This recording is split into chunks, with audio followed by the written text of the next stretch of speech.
The goal of this video is to talk to you about estrogen. Lots of women have questions about estrogen and whether you need to take estrogen. And I'm going to spend most of the time focusing on estrogen in the pelvis, but I just want to talk a little bit about estrogen replacement therapy because I get so many questions about this. So, estrogen levels fluctuate throughout our lives. The levels go up and down every month as we go through the menstrual cycle. And in menopause, which is defined as the absence of menstruation for a year, so no periods for a year, our estrogen levels are low. But in the period before menopause, so that perimenopausal time, your estrogen levels start to go down and you can develop symptoms in that period as well. And that can start in your early 40s.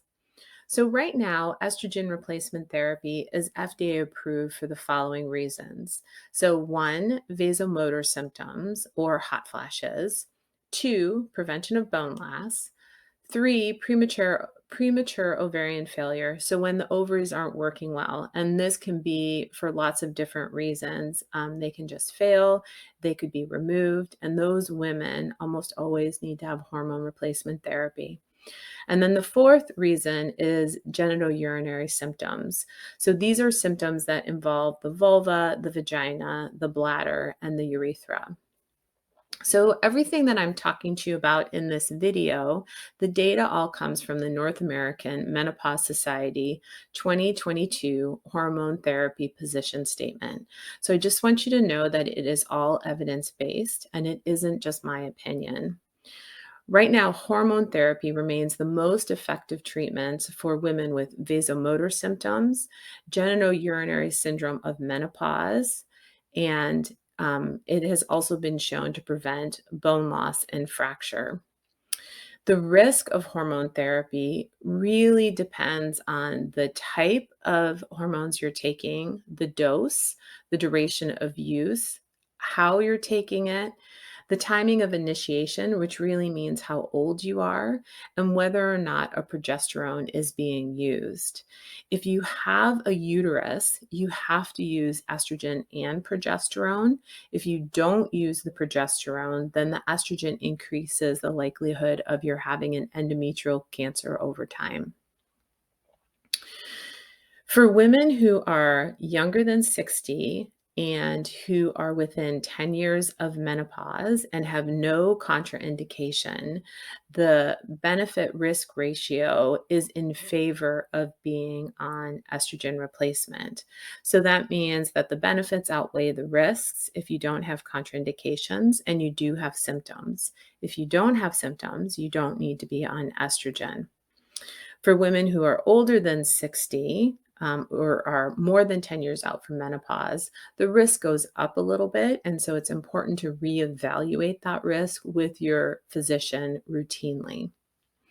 So let's talk about genitourinary symptoms of menopause and what women experience. So these tissues have a lot of estrogen receptors. And so when the estrogen is gone, it changes the way the tissues work and the way they feel. Sometimes we'll also see women have these same symptoms when they're in a low estrogen state, and that can happen because of contraception.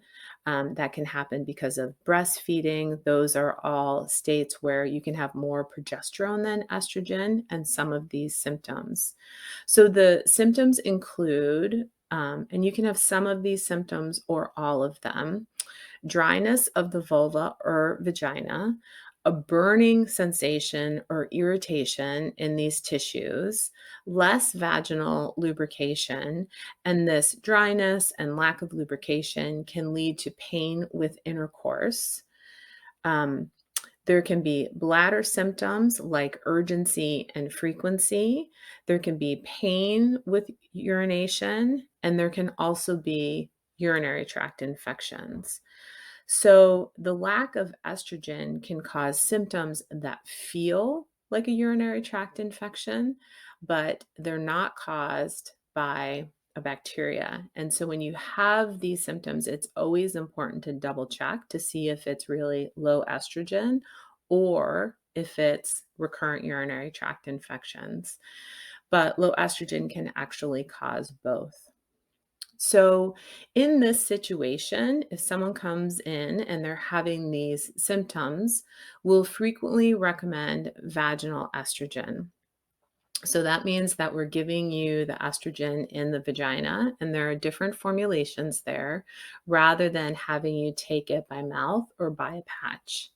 Even though estrogen is safe, vaginal estrogen is by far the safest estrogen, and that's because it really stays local. It stays in those tissues and it doesn't get into your system at large. And so that makes it much safer. Um, so, when you present with these symptoms, we much prefer to give you vaginal estrogen. And you can take vaginal estrogen in a cream form. There's a suppository that you can use. There's a pill that you can put in the vagina. And there's also a ring that you can leave in the vagina for 3 months, and it slowly releases small amounts of estrogen. And with vaginal estrogen, you don't need to use a progesterone because the level of estrogen that gets into the rest of your tissues, even the uterus, is so very low. With all of that said, any vaginal bleeding in the menopausal period absolutely needs to be evaluated, whether or not you're on vaginal estrogen. There are lots of studies that show that estrogen is very safe for up to a year. We often use it for longer than that, feeling that the safety profile supports that. And so vaginal estrogen is something that we recommend frequently in menopausal women and perimenopausal women, and it can take care of these very irritating, bothersome symptoms.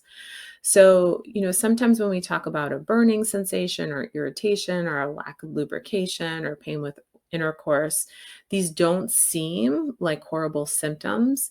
But for some women, they're very bothersome. They're always there and they should be treated. So, if you want more information, I would direct you to the North American Menopause Society website, which is at menopause.org, and they have a lot of great information there.